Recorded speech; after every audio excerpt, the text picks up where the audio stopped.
Strong winds across western Washington caused downed trees and power lines, leaving about 40,000 customers without power early Thursday, with Puget Sound Energy bearing the largest outages, about 35,500. One person died when a tree crashed onto a car in Monroe. Another was hospitalized with life-threatening injuries after a tree toppled onto a camper near Lake Joy Road Northeast in Carnation. The wind advisory and blizzard warning expired, but the Cascades and Olympics remain under a winter storm warning until 5 a.m. Saturday. Avalanche-control work prompted closures on US 2 over Stevens Pass, and debris blocked several major routes, including SR 7, SR 410, and US 101 near the Jefferson-Mason County line.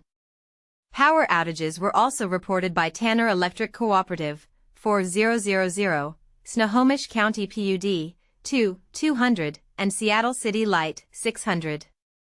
Officials urge staying at least 30 feet from downed power lines. This is developing. Check back for updates tonight.